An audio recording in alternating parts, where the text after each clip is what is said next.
Lors de la fête de famille, mon frère a brisé mon cadeau, ces ordures sont embarrassantes, sors de ma maison. J'ai simplement hoché la tête et répondu, d'accord, profite de ton héritage. Mon frère s'est moqué de mes cadeaux faits à la main, les qualifiant de déchets pour les personnes qui ont raté leur vie devant toute la famille. Il ne savait pas que grand-père Oscar était réveillé et écoutait. Je suis parti en larmes, mais le lendemain matin, le cri de pure agonie de mon frère a réveillé les voisins. C'est ici que l'histoire commence vraiment, et vous ne voudrez pas manquer les conséquences. L'épuisement était un poids physique, tirant sur mes paupières et s'installant profondément dans la moelle de mes os. C'était le genre de fatigue que le café ne pouvait pas dissiper, né de 3 semaines de nuit sans sommeil, à poncer le bois jusqu'à ce que mes doigts soient à vif et à coudre du tissu jusqu'à ce que ma vision se brouille. J'étais assise dans ma vieille berline, le moteur tournant au ralenti avec un tremblement rythmique qui vibrait à travers le volant, fixant les imposantes grilles en fer du domaine de mes parents. La neige tombait doucement, saupoudrant le capot de ma voiture, un contraste saisissant avec le nœud d'angoisse qui se resserrait dans mon estomac. La veille de Noël était censée être un moment de chaleur, de réunion, un moment pour déposer ses fardeaux. Mais pour moi, depuis les 5 dernières années, cela ressemblait plus à l'entrée dans un tribunal où le verdict avait déjà été décidé, et où la punition était l'indifférence. J'ai jeté un coup d'œil sur le siège arrière. 3 boîtes soigneusement emballées s'y trouvaient, ornées de rubans noués à la main et de brins de houx séchés que j'avais récoltés moi-même. Elles n'étaient pas emballées dans le papier métallique scintillant que ma mère Margaret préférait, le genre qui coûtait 12 € le rouleau. Elles étaient emballées dans du papier de boucher brun que j'avais estampillé à la main avec de l'encre dorée. À l'intérieur, il n'y avait pas de tablette tactile ou de montre de créateur. À l'intérieur, il y avait des mois de ma vie. À l'intérieur, il y avait mon cœur distillé en objet qui, je l'espérais, prouverait enfin que j'avais ma place ici, même si mon compte bancaire ne correspondait pas au leur. Mon téléphone a vibré dans le porte-gobelet. Un message de Margaret. Nous commençons les cocktails dans 10 minutes. Anthony est déjà là. Essaie de ne pas amener de gadou dans le hall cette fois. J'ai ravalé la boule dans ma gorge. Pas de conduis prudemment. Pas de j'ai hâte de te voir. Juste un rappel de ma maladresse et la comparaison implicite avec Anthony. Anthony, le garçon en or. Anthony, qui avait probablement voyagé en première classe pendant que je comptais ma petite monnaie pour l'essence. J'ai coupé le contact, le silence de la nuit d'hiver s'engouffrant pour remplir l'habitacle. Je me suis regardé dans le rétroviseur. Des cernes foncées meurtrissaient la peau sous mes yeux, et mes cheveux étaient tirés en arrière dans un chignon désordonné que je n'avais pas eu le temps de coiffer correctement. J'étais une enseignante en éducation spécialisée. Mes journées se passaient dans les tranchées de la patience et de l'empathie, à essuyer des larmes et à célébrer de minuscules étapes de progrès. C'était un travail noble, un travail épanouissant. Mais dans l'écosystème de ma famille, c'était considéré comme un passe-temps pittoresque qui ne rapportait pas les dividendes d'un véritable succès. Tu peux le faire, Emma, ai-je chuchoté à la voiture vide, mon souffle embuant la vitre. Passe juste le dîner. Offre les cadeaux. Survie. J'ai tendu le bras vers l'arrière et attrapé les boîtes, les serrant contre ma poitrine comme une armure. Je suis sorti dans le froid glacial, le vent fouettant mon fin manteau, un autre vestige de mes restrictions budgétaires. Alors que je marchais vers la porte d'entrée, la lueur dorée du lustre se répandait à travers les immenses fenêtres, illuminant la vie parfaite à l'intérieur. Je pouvais voir des silhouettes bouger, des verres levés pour un toast dont je ne faisais pas partie. Je ne le savais pas alors, debout sur cette allée gelée. Mais ce n'était pas juste une autre fête douloureuse. C'était la fin de tout ce que j'avais connu. La trahison qui m'attendait à l'intérieur n'était pas seulement un commentaire sournois ou une attitude froide. C'était une démolition de ma dignité qui me laisserait à bout de souffle. Mais alors que je tendais la main vers le heurtoir en laiton poli comme un miroir, j'ai ressenti une étrange lueur d'intuition, une petite voix au fond de mon esprit qui chuchotait que la trahison était pire que le diagnostic lui-même. La lourde porte en chêne s'est ouverte avant même que je puisse frapper, révélant Margaret. Elle était impeccable comme toujours. Sa robe argentée scintillait comme du mercure liquide, et ses cheveux étaient coiffés en un casque de perfection qui défiait la gravité. Elle tenait une flûte en cristal de champagne dans une main, ses ongles manucurés tapotant contre le verre. « Tu es en retard, Emma » a-t-elle dit, ne s'écartant pas immédiatement pour me laisser entrer. Ses yeux ont parcouru mon manteau, s'attardant sur les bouts éraflés de mes bottes. « Et tu as l'air fatigué. »« Salut, maman. » Joyeux Noël, ai-je dit, forçant un sourire qui semblait fragile. Je suis passé devant elle, la chaleur du hall me frappant comme un mur physique. Ça sentait les bougies au pain cher et la viande rôtie, l'odeur de l'argent. Les routes étaient glissantes, et je devais finir de noter des copies avant de partir. Toujours à travailler si dur pour si peu, a-t-elle soupiré, fermant la porte derrière moi.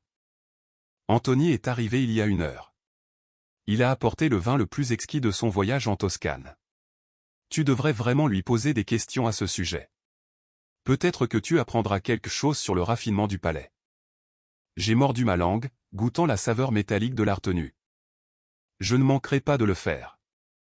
Je suis entré dans le salon, les talons de mes bottes claquant bruyamment sur le sol en marbre. La pièce était un chef-d'œuvre de design d'intérieur dominé par un sapin de 12 pieds dégoulinant d'ornements en cristal. Et là, tenant court près de la cheminée, se trouvait Anthony.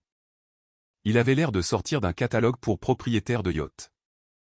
Son costume était ajusté à la perfection, soulignant son physique sculpté par la salle de sport.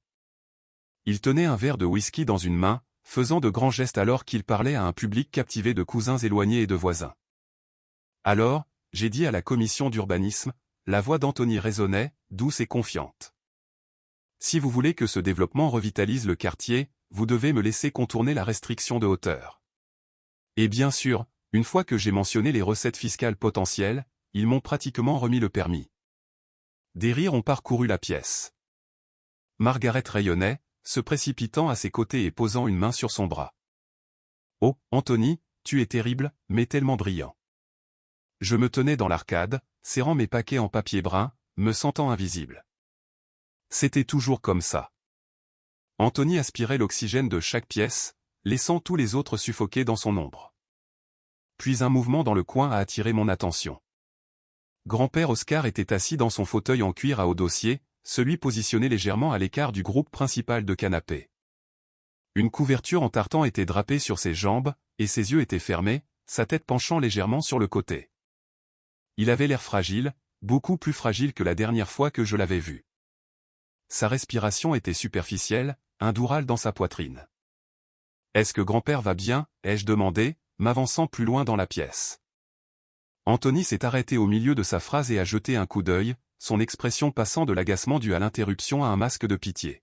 « Oh, salut, Emma. Je ne t'avais pas vu là. Il va bien, il est juste vieux. Il a somnolé toute la journée. Il sait à peine où il est la moitié du temps. Il a à peine touché à son dîner, » a ajouté Margaret, sa voix baissant dans un murmure théâtral. Le docteur dit que ce n'est plus qu'une question de temps maintenant. Nous gérons. J'ai ressenti un vif pincement de chagrin. Grand-père Oscar était le seul qui m'avait jamais fait me sentir vu dans cette maison. C'était un homme qui avait bâti sa fortune avec des mains calleuses, commençant comme charpentier avant de construire un empire de la construction. Il détestait la prétention. Il détestait le gaspillage. Et maintenant, le voir réduit à un accessoire de fond dans le spectacle d'Anthony me brisait le cœur. Je me suis approché de lui, m'agenouillant à côté de sa chaise. J'ai posé doucement ma main sur sa main fine et parcheminée qui reposait sur la coudoir. « Salut, grand-père » ai-je chuchoté. C'est Emma. Ses doigts ont tremblé sous les miens. Pendant une seconde, j'ai cru que ses paupières papillonnaient, une minuscule fissure bleue apparaissant à travers les cils, mais il est ensuite retombé dans l'immobilité. « Ne te donne pas la peine, Emma » a lancé Anthony, sa voix dégoulinante de condescendance. Il est déconnecté. Garde ton énergie pour les gens qui peuvent réellement l'apprécier. Je me suis raidi, ma prise se resserrant sur les paquets sur mes genoux. L'arrogance d'Anthony était étouffante, mais il avait fait une erreur de jugement critique. Il voyait de la faiblesse là où il n'y avait que du silence. Il voyait un vieil homme déconnecté là où je voyais la personne qui m'avait appris que le silence était la façon la plus bruyante d'écouter. J'ai regardé à nouveau le visage de grand-père. Il y avait une tension dans sa mâchoire, une contraction microscopique du muscle que je ne reconnaissais que parce que j'avais passé des heures à le regarder se concentrer sur des plans quand j'étais enfant. Il écoute, ai-je pensé. Une secousse soudaine d'électricité a parcouru ma colonne vertébrale. J'ai apporté des cadeaux, ai-je dit, me levant et me tournant pour faire face à la pièce. Pour tout le monde. Oh, charmant, a dit Margaret, d'un ton plat. Mets-les sous le sapin, chérie. Nous les ouvrirons plus tard. Anthony était justement en train de nous parler de sa nouvelle Porsche. En fait, a interrompu Anthony, posant son verre. Voyons ce que la petite institutrice a réussi à rassembler cette année. J'aurais bien besoin de rire. Il a souri, mais cela n'a pas atteint ses yeux. C'était un sourire de requin. Mais ils avaient oublié une chose cruciale. Je n'étais plus la même petite fille qu'ils avaient l'habitude de malmener. Et grand-père Oscar n'était pas aussi déconnecté qu'il priait qu'il le soit. Pour comprendre pourquoi ce moment dans le salon a ressemblé à une lame de guillotine planant au-dessus de mon cou, il faut comprendre l'histoire. Anthony et moi n'avions pas toujours été comme ça. Quand nous étions enfants, avant que l'argent ne commence vraiment à affluer du fonds familial et avant le décès de notre père, nous formions une équipe. Nous construisions des forts dans l'arrière-cour, nous écorchant les genoux et promettant de toujours nous soutenir mutuellement. Mais ensuite, les discussions sur l'héritage ont commencé. Les attentes ont changé. Anthony était le garçon, l'héritier, celui destiné à porter le nom de la famille dans les salles de réunion et les clubs privés. J'étais juste Emma, la rêveuse, celle qui pleurait sur les oiseaux blessés et dépensait son argent de poche en fourniture d'art au lieu de chien de race. J'avais tout sacrifié pour rester dans leur orbite. Quand papa est tombé malade, c'est moi qui suis rentré à la maison pour m'occuper de lui pendant qu'Anthony était trop occupé à conclure des affaires à Hong Kong. J'ai essuyé le vomi. J'ai géré les médicaments. J'ai tenu la main de papa lorsqu'il a rendu son dernier souffle. Anthony a pris un vol pour les funérailles, a pleuré magnifiquement sur le podium, puis est reparti le lendemain matin. Et Margaret vénérait le sol sur lequel Anthony marchait parce qu'il était le reflet de la vie qu'elle voulait. J'étais le rappel de la réalité désordonnée, émotionnelle et peu glamour des soins. Anthony s'est approché de moi maintenant, tournant autour de moi comme un prédateur inspectant une proie faible. De près, il sentait l'eau de Cologne chère et l'alcool. Il a tendu la main et a arraché l'un des paquets en papier brun de mes mains. Lourd, a-t-il marmonné, en le pesant. Qu'est-ce que c'est, Emma? Une autre écharpe tricotée. Un cadre photo en macaroni. Ce ne sont pas des macaronis, ai-je dit doucement, en tenant bon. C'est une horloge ancienne, art déco des années 1920. Je l'ai trouvée dans une casse, complètement rouillée. J'ai passé 4 mois à restaurer les mécanismes d'engrenage à la main. J'ai replaqué le laiton moi-même. J'ai regardé Margaret. Et pour toi, maman? À l'intérieur de cette boîte se trouve l'édition originale des 4 filles du docteur Marsh que tu m'as dit avoir perdu quand tu étais petite. Le dos de la couverture était cassé, alors j'ai appris la reliure juste pour le réparer pour toi. J'ai fait correspondre le cuir parfaitement. Pendant une seconde, le silence a plané dans la pièce. Un effort sincère, du temps et de l'amour se trouvaient dans ces boîtes. Puis Anthony a ricané, un son sec et laid. Alors, a-t-il dit, en regardant autour de la pièce avec un sourire en coin. Ce ne sont pas des ordures, ai-je dit, la voix tremblante. C'est de la restauration. C'est préserver l'histoire. C'est bon marché, a coupé Anthony, la voix durcissant. Le charme avait disparu, remplacé par le bord métallique froid de l'antagoniste qui attendait d'émerger. Soyons honnêtes, Emma. Tu as presque 30 ans. Tu conduis une voiture qui ressemble à une tondeuse à gazon. Tu fais un travail qui couvre à peine le loyer.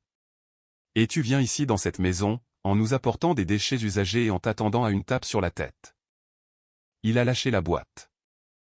Il ne l'a pas jetée doucement. Il l'a laissée tomber à hauteur d'épaule. Le bruit du verre brisé et des engrenages écrasés a résonné dans la pièce silencieuse. Mon cœur s'est arrêté. L'horloge art déco, 4 mois de nuit tardive, 4 mois à trouver les ressorts de remplacement parfaits, disparus en une seconde. Oups, a dit Anthony, n'ayant pas l'air désolé le moins du monde. Il a enjambé les débris et a regardé Margaret. Tu vois, maman, c'est ce qui arrive quand tu encourages sa médiocrité. Elle pense que l'effort est une monnaie. Ce n'est pas le cas. Les résultats le sont, l'argent l'est. Margaret a regardé la boîte cassée, puis moi. Pendant un instant fugace, j'ai vu de la honte dans ses yeux. Mais ensuite elle a regardé Anthony, Anthony le brillant, couronné de succès et puissant, et la honte a disparu, remplacée par une détermination d'acier à se ranger du côté du gagnant. Anthony a raison, ma chérie, a-t-elle dit, en prenant une gorgée de son champagne. C'est un peu embarrassant. Peut-être que l'année prochaine tu devrais juste nous demander un prêt si tu as tant de difficultés. Nous ne pouvons pas te laisser amener des ordures dans la maison. Anthony s'est penché près de moi, sa voix devenant un sifflement bas et venimeux que moi seul pouvais entendre. Fais-toi une faveur, Emma. Rentre chez toi. Tu n'as pas ta place ici. Tu ne l'as jamais eue. Je te fais une faveur en te le disant. Quand grand-père passera l'arme à gauche, le testament est déjà établi. La maison, le portefeuille d'investissement, le contrôle. Tout est à moi. Et je ne vais pas laisser une sœur sociale tirer ma marque vers le bas. Il a eu un sourire en coin, jetant un coup d'œil à mes bottes à nouveau. Peut-être que je t'embaucherai comme femme de ménage. Tu as l'air douée pour nettoyer les dégâts. Des larmes ont piqué mes yeux, chaudes et cuisantes. L'humiliation était totale. Il m'avait mise à nu devant nos proches, se moquant de la seule chose que j'avais à donner, mon temps et mon amour. Mais alors qu'Anthony reculait, l'air triomphant, j'ai vu quelque chose qu'il avait raté. La main de grand-père Oscar, celle qui reposait sur la coudoir, s'était recroquevillée en un point si serré que ses jointures étaient blanches, et ses yeux n'étaient plus fermés. Ils étaient ouverts, juste une fente, fixée directement sur la boîte brisée sur le sol. Le bruit de l'horloge heurtant le sol n'a pas résonné éternellement, mais le silence qui a suivi a semblé s'étirer dans l'éternité. J'ai baissé les yeux sur les débris. Les engrenages en laiton que j'avais méticuleusement polis, enlevant des décennies de crasse jusqu'à ce qu'ils brillent comme de l'or, étaient éparpillés sur le tapis perçant.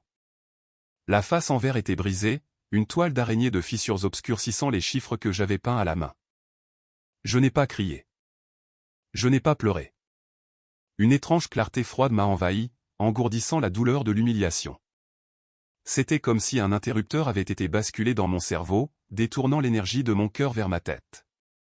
Bien, ai-je dit, ma voix étonnamment stable. Je me suis accroupi, ignorant la façon dont mes genoux ont craqué dans la pièce silencieuse, et j'ai commencé à ramasser les morceaux. Je suppose que cela répond à la question. Ne sois pas dramatique, Emma, a dit Margaret, bien que sa voix ait tremblé.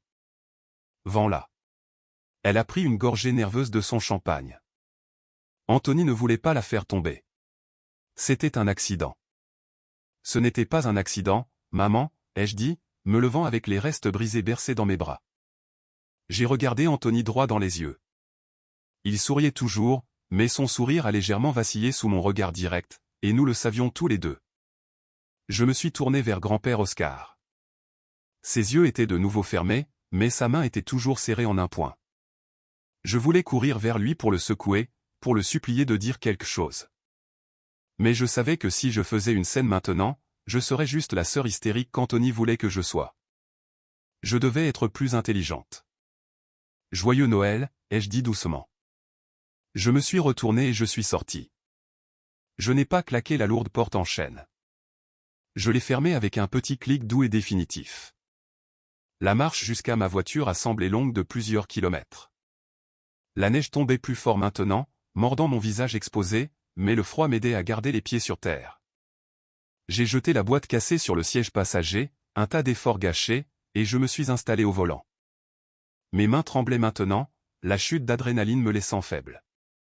J'ai démarré la voiture, mais je n'ai pas enclenché la vitesse. Je suis resté là, le chauffage soufflant de l'air froid, et j'ai fixé les fenêtres éclairées de la maison. J'ai regardé les ombres bouger dans le salon. Anthony était probablement en train de se servir un autre verre, inventant une histoire sur mon instabilité. Pourquoi est-il si agressif cette année? Cette pensée me taraudait. Anthony avait toujours été arrogant, mais c'était différent. C'était désespéré. La façon dont il avait explosé à propos des personnes qui comptent. La façon dont il exhibait la Porsche et l'approbation du zonage. Cela semblait théâtral. J'ai sorti mon téléphone. Mon pouce a plané au-dessus du contact, mais au lieu de cela, j'ai ouvert le navigateur. Je me suis souvenu du nom du projet de développement dont il s'était vanté à l'intérieur, Arborview Heights. Il prétendait que la commission d'urbanisme lui avait donné carte blanche. J'étais enseignante, oui, mais avant de me spécialiser en éducation spécialisée, j'avais commencé un diplôme en urbanisme. Je savais comment naviguer dans les registres publics. J'ai tapé dans la base de données de planification municipale de la ville. C'était une information publique, accessible à quiconque savait où chercher. J'ai trouvé le dossier pour Harborview Heights. Mon souffle s'est coupé. Statut, rejeté. Date, 22 décembre. Raison, incapacité à obtenir un financement. Évaluation de l'impact environnemental échoué. Il n'avait pas seulement été rejeté. Il était ruiné. L'échec du financement signifiait que ses investisseurs s'étaient retirés. La Porsche, le vin, l'arrogance, tout cela n'était qu'une façade.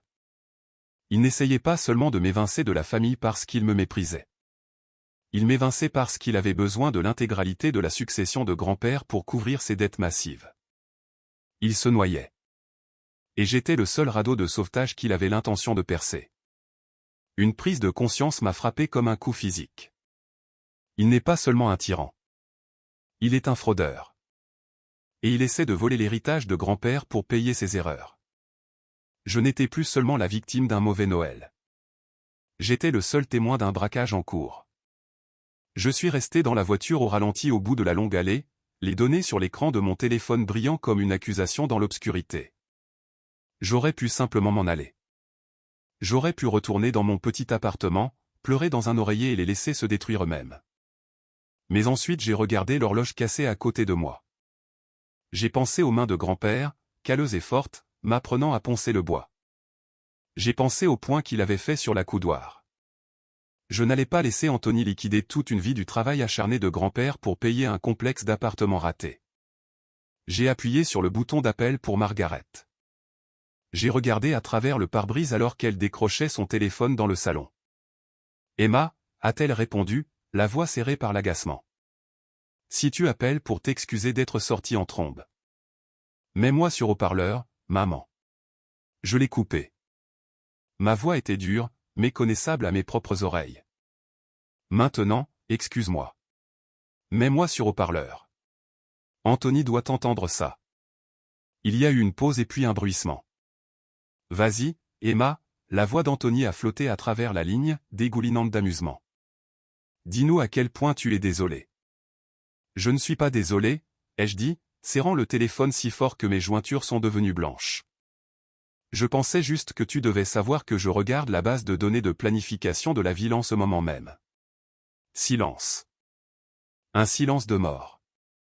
Je vois le dossier pour Harborview Heights, Anthony, ai-je continué, gardant un ton cliniquement détaché. Il dit que la demande a été rejetée il y a 3 jours. Il dit que la raison principale était l'incapacité à obtenir des capitaux. Il semble que la banque ait retiré ton financement. Ce sont des informations obsolètes, a balbutié Anthony.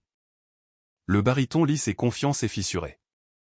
Le système ne s'est pas mis à jour. J'ai réglé ça ce matin. Vraiment, ai-je insisté. Parce que je vois aussi un privilège déposé contre ta résidence personnelle dans la ville en date d'hier. Les registres publics sont une chose amusante, n'est-ce pas? J'ai entendu un verre être posé durement sur une table. Maman, ai-je dit, dirigeant ma voix vers elle. Il te ment. Il n'y a pas d'approbation de zonage. Il n'y a pas de développement. Il est ruiné. Il essaie de m'évincer du testament parce qu'il a besoin de l'argent de grand-père pour éviter le tribunal des faillites. C'est un mensonge, a rugi Anthony. Le son était si fort qu'il s'est déformé sur le haut-parleur. Elle ment, maman. Elle est jalouse. Elle a toujours été jalouse de mon succès. Elle invente ça parce qu'elle conduit une voiture poubelle et vit dans une boîte à chaussures. C'est sur l'écran, Anthony, ai-je dit calmement, bien que mon cœur batte contre mes côtes comme un oiseau piégé. Veux-tu que j'envoie la capture d'écran à maman, ou devrais-je la transférer à l'avocat de grand-père? Ferme ta bouche, a-t-il crié. Tu ne sais pas de quoi tu parles. Tu n'es rien. Tu n'es qu'une enseignante insignifiante avec un complexe de sauveur. Si tu envoies quoi que ce soit à qui que ce soit, je jure devant Dieu, Emma, je te ruinerai. Je m'assurerai que tu ne travailles plus jamais dans cette ville. Anthony, a haleté Margaret. Calme-toi. Non, a-t-il crié. Elle essaie de me saboter. Raccroche, Emma. Sors d'ici. Personne ne veut de toi ici. La ligne a été coupée. Il avait raccroché. Je fixais le téléphone, la poitrine haletante. Sa réaction, l'explosion, les menaces, la panique pure avaient tout confirmé. Un homme qui réussit rit d'une fausse accusation. Un homme coupable crie. J'avais brisé l'illusion. J'avais exposé la pourriture au centre de sa vie dorée. Mais je n'avais pas gagné. Au contraire, je l'avais juste rendu plus dangereux. Il était un animal acculé maintenant, et il avait une proximité physique avec la seule personne qui comptait, grand-père. J'ai enclenché la vitesse et me suis éloigné du domaine, mais je ne suis pas rentré chez moi. J'ai conduit 2 miles sur la route jusqu'à un restaurant ouvert 24 heures sur 24, les pneus crissant sur la neige fraîche. J'avais besoin d'un terrain neutre, quelque part avec internet et du café, pour planifier ma prochaine action. Mon téléphone a commencé à vibrer sans cesse. Des messages d'Anthony. Tu te crois si intelligente? Garde ta bouche fermée ou sinon. Maman ne te croit pas. Elle sait que tu es pathétique. Je les ai ignorés. J'ai installé mon ordinateur portable sur la table collante en formica et commandé un café noir. J'avais besoin de monter un dossier. Si Anthony était assez désespéré pour mentir sur ses affaires, sur quoi d'autre mentait-il?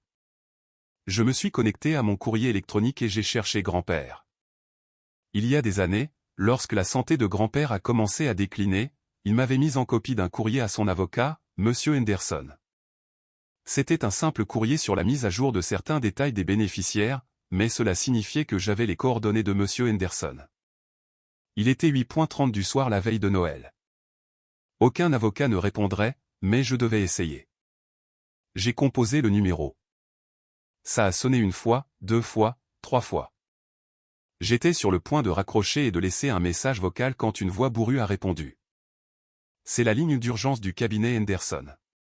Qui est-ce? Monsieur Henderson, ai-je demandé, la voix tremblante. C'est Emma, la petite fille d'Oscar. Il y a eu une longue pause. Emma. Bon Dieu, je n'ai pas eu de tes nouvelles depuis des années. Est-ce qu'Oscar va bien? Est-il décédé? Non, ai-je dit rapidement. Il est en vie, mais je suis inquiète. Je pense qu'Anthony le manipule. Je pense qu'Anthony a des problèmes financiers et essaie d'isoler grand-père. Bienvenue au club, a marmonné Henderson. J'essaie d'obtenir un rendez-vous avec Oscar depuis 3 mois. Chaque fois que j'appelle la maison, ton frère me dit qu'Oscar est trop malade, endormi ou confus. Il m'a effectivement bloqué l'accès à mon propre client. Il n'est pas confus, ai-je dit, le souvenir du poing serré de grand-père brûlant dans mon esprit. Je l'ai vu ce soir. Il faisait semblant de dormir, Monsieur Henderson. Il écoutait. Il sait ce qui se passe. Il faisait le mort, a demandé Henderson, son ton devenant plus vif. Cela ressemble bien à Oscar. Écoute, Emma, si tu as des preuves des finances d'Anthony, envoie-les-moi maintenant. J'ai les registres publics, ai-je dit. Je les envoie. Bien, car voici la chose, Emma. Henderson a baissé la voix. Ton grand-père n'est pas aussi impuissant qu'il le pense. Il m'a appelé. J'ai failli laisser tomber le téléphone. Quoi? Il y a environ 10 minutes, a dit Henderson. Je suppose juste après ton départ. Il doit avoir un téléphone jetable caché dans ce fauteuil. Il avait l'air faible, mais il était furieux. Il m'a dit ce qu'Anthony a fait à ton horloge. Des larmes ont de nouveau jailli dans mes yeux, mais cette fois c'étaient des larmes de soulagement. Grand-père avait vu. Il s'en souciait bien. Il veut te voir, a continué Henderson. Anthony ne vous laissera pas entrer, ai-je prévenu. Il est désespéré. Il m'a menacé. Laisse-le essayer, a dit Henderson, une sombre satisfaction dans la voix. J'y serai, ai-je promis. Bien. Dors un peu, gamine. Tu vas en avoir besoin. Demain ne sera pas un matin de Noël. Ce sera une guerre. J'ai raccroché et j'ai regardé par la fenêtre du restaurant. La neige tombait en trombe maintenant, ensevelissant le monde sous le blanc. Mon téléphone a vibré à nouveau. Un autre message d'Anthony. Je viens de convaincre maman de changer les serrures. Ne te donne pas la peine de revenir. J'ai fixé l'écran et j'ai senti un sourire froid et dur effleurer mes lèvres. Il pensait que verrouiller les portes le sauverait. Il n'avait pas réalisé que la maison n'était pas la forteresse qu'il croyait être. C'était un piège, et il venait de s'enfermer à l'intérieur avec la seule personne qui avait le pouvoir de le détruire. Tu as oublié une chose, Anthony, ai-je pensé en tapant une réponse rapide à Monsieur Henderson pour confirmer l'heure. Tu as oublié que grand-père a construit cette maison. Il connaît chaque porte, chaque serrure, et exactement comment tout démonter. Le matin de Noël s'est levé non pas avec la douce lueur de la paix, mais avec la lumière gris acier d'un règlement de compte. Je n'avais pas dormi. J'avais passé la nuit dans ma voiture, garée à une rue du domaine, faisant tourner le chauffage par intermittence pour économiser de l'essence. À 7h45, une élégante voiture de ville noire a roulé silencieusement dans la rue. Monsieur Henderson en est sorti, flanqué de 2 individus à l'air sérieux, un notaire et un homme imposant que j'ai supposé être de la sécurité. Je suis sorti de ma voiture et j'ai marché vers eux, la neige crissant bruyamment sous mes bottes. « Bonjour, Emma », a dit Henderson, son souffle formant un panache dans l'air froid. Il avait l'air prêt pour la bataille, serrant une mallette en cuir comme un bouclier. « Tu es prête ?»« Oui, ai-je dit. » Mon estomac était noué par l'anxiété, mais ma résolution était de faire. « Allons-y. » Nous nous sommes approchés du portail d'entrée. Il était fermé, le clavier électronique brillant en rouge. Henderson ne s'est pas donné la peine de sonner. Il a sorti une télécommande de sa poche et a appuyé sur un bouton. Les portes ont grincé et se sont ouvertes. Oscar m'a donné le code maître il y a des années, a fait un clin d'œil Henderson. Juste au cas où. Nous avons remonté l'allée. La maison se dressait silencieuse et imposante, les fenêtres sombres. Nous avons atteint la porte d'entrée, et Henderson a sonné, un carillon long et insistant qui a résonné profondément à l'intérieur de la maison. Quelques instants plus tard, la porte a été ouverte brusquement. Anthony se tenait là, portant un peignoir en soie, les cheveux ébouriffés, ayant l'air de ne pas avoir dormi non plus. Ses yeux se sont écarquillés quand il a vu notre groupe. « Qu'est-ce que c'est que ça ?» a-t-il exigé, essayant de bloquer l'embrasure de la porte. « C'est le matin de Noël, Henderson. »« Que diable faites-vous ici ?»« J'ai un rendez-vous avec mon client, » a dit Henderson calmement, en s'avançant. « Il dort, » a claqué Anthony, en plantant ses pieds. « Il ne voit personne, et surtout pas elle. » Il m'a foudroyé d'un regard plein de venin. « Je te l'ai dit, Emma, tu n'es pas la bienvenue ici. » En fait, une voix rauque est venue de derrière lui. « Elle est la seule bienvenue ici. » Anthony a fait volte-face. Grand-père Oscar se tenait dans le couloir. Il n'était pas dans son fauteuil roulant. Il s'appuyait lourdement sur une canne, portant son vieux costume en tweed, celui qu'il avait l'habitude de porter aux réunions du conseil d'administration. Il avait l'air fragile, oui, mais droit. Ses yeux étaient clairs et brûlaient d'une lumière froide et féroce. Margaret se tenait derrière lui, pâle et terrifiée, la main couvrant sa bouche. « Grand-père » a balbutié Anthony, son visage se vidant de ses couleurs. « Ne me touche pas » a ordonné Oscar. L'autorité dans sa voix était comme un claquement de fouet. Cela a stoppé Anthony net. « Laisse-les entrer » a dit Oscar. Anthony s'est écarté, vaincu par le choc pur. Nous sommes entrés dans le hall. La maison était exactement comme je l'avais laissée. Le sapin, l'opulence, mais l'atmosphère était étouffante. « Oscar, s'il te plaît » a murmuré Margaret. « Que se passe-t-il » ? « Nous réparons une erreur » a dit Oscar. Il a marché péniblement jusqu'au salon et a pointé du doigt la table de la salle à manger. « Asseyez-vous, vous tous. » Nous nous sommes assis. Henderson a ouvert sa mallette et a étalé une pile de documents. Le notaire a débouché un stylo. « La nuit dernière » a commencé Oscar, sa voix prenant de la force. « J'ai écouté.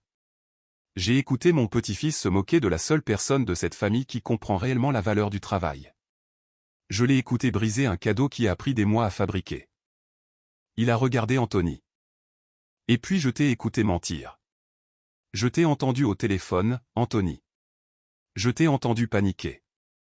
Je t'ai entendu menacer ta sœur pour couvrir ta propre incompétence. » « Grand-père, attends » a supplié Anthony, la sueur perlant sur son front. « C'est un malentendu. L'entreprise va bien. J'étais juste stressé. Je ne pensais pas ces choses. » Henderson, a dit Oscar, l'ignorant. Lisez les conclusions. Henderson a ramassé une feuille de papier. Nous avons effectué un audit complet de l'activité de la fiducie pendant la nuit à la demande d'Oscar. Anthony, au cours des 6 derniers mois, vous avez tenté de retirer des fonds de la succession principale à 3 reprises. Chaque fois a été bloqué par les fiduciaires. Vous avez également falsifié la signature d'Oscar sur une demande de prêt garanti pour le projet Arborview. Margaret a halté. Anthony avait l'air d'un rat piégé. J'allais le rembourser. C'était un prêt relais. J'avais juste besoin d'un peu de temps. Tu as essayé d'hypothéquer ma maison, a dit Oscar, sa voix basse et dangereuse. La maison que j'ai construite de mes propres mains pour payer ton ego. Oscar a plongé la main dans sa poche et en a sorti un petit sac en velours. Il en a versé le contenu sur la table. C'étaient les engrenages et les ressorts de l'horloge cassée. Il les avait ramassés. Emma a passé des mois à réparer quelque chose de cassé, a dit Oscar, en regardant le tas de métal. Elle lui a redonné vie. Toi, tu ne fais que casser des choses. Et j'ai fini de te laisser casser cette famille. Oscar a regardé Henderson. Faites-le. Henderson a glissé un document vers Oscar. Ceci est la révocation du testament précédent et l'établissement d'une nouvelle fiducie entre vifs. Avec effet immédiat, Anthony est destitué en tant qu'exécuteur testamentaire. Il est destitué en tant que bénéficiaire. Il ne reçoit rien. Rien, a crié Anthony. Il a frappé des mains sur la table, en se levant. Tu ne peux pas faire ça. Je suis l'héritier. Je suis le seul à savoir comment gérer les actifs. C'est une institutrice. Ce n'est personne. Elle, a dit Oscar, signant le document d'une main ferme, est la seule qui compte parce qu'elle sait que la valeur n'est pas une étiquette de prix. C'est le caractère. Oscar a tendu le stylo au notaire. C'était fait. Sors, a dit Oscar à Anthony. Quoi? Sors de ma maison, a répété Oscar. Les serrures ont été changées la nuit dernière, Anthony, mais pas celles que tu pensais. Ta clé ne fonctionne plus. Mon équipe de sécurité attend dehors pour t'escorter hors de la propriété. Anthony a regardé Margaret, suppliant. Maman, fais quelque chose. Margaret a regardé son fils, l'a vraiment regardé, et a vu la laideur, l'avidité, le sentiment d'avoir tous les droits. Elle m'a regardé, assise tranquillement avec mes mains croisées, la fille qu'elle avait rejetée pendant des années. Tu m'as menti, Anthony, a murmuré Margaret, des larmes coulant sur son visage. Tu as cassé son horloge et tu m'as menti. Elle s'est détournée. Anthony a poussé un cri de pure frustration primitive, un son de privilège mourant d'une mort violente. Il a balayé les papiers de la table, a renversé une chaise et est sorti en trombe. Nous avons entendu la porte d'entrée claquer puis, une minute plus tard, sa voix hurlant dans l'allée alors que l'équipe de sécurité l'escortait au loin. C'était un cri qui a résonné au bout de la rue. Une dernière note LED pour terminer son règne.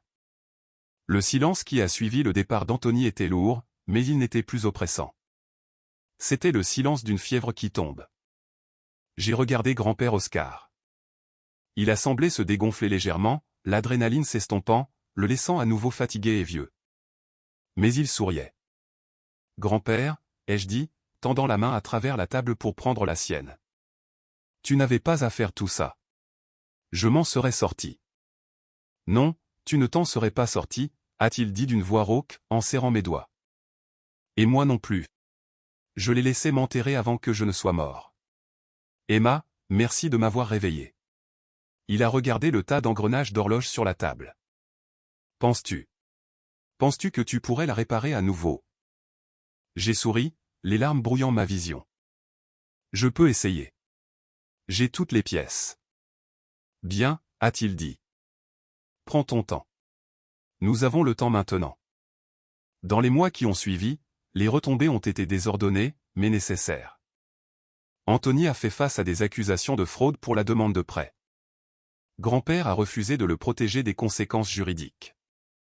Il a été forcé de vendre sa Porsche et son appartement pour payer ses frais de justice.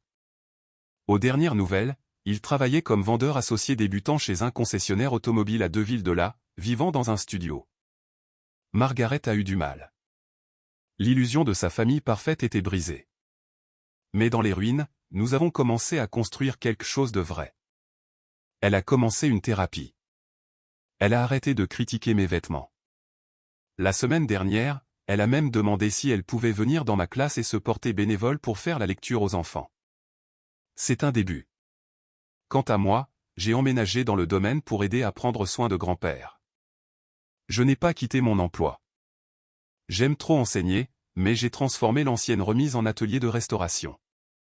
Chaque soir après le travail, je m'assois avec grand-père au coin du feu. Il me raconte des histoires sur les bâtiments qu'il a construits, et je lui parle de mes élèves. Sur le manteau de la cheminée, faisant un tic-tac régulier avec un battement de cœur en laiton et en acier, trône l'horloge art déco. Elle n'est pas parfaite. On peut voir de fines fissures dans le verre là où je l'ai recollé. Le boîtier a quelques bosses que je n'ai pas tout à fait pu lisser, mais grand-père dit qu'il la préfère ainsi. Il dit que les fissures montrent qu'elle a survécu, qu'elle a été assez aimée pour être sauvée. Et je suppose qu'au fond, c'est ce que nous sommes tous. Un peu cassés, un peu meurtris, mais continuant à avancer, plus bruyants et plus forts qu'avant.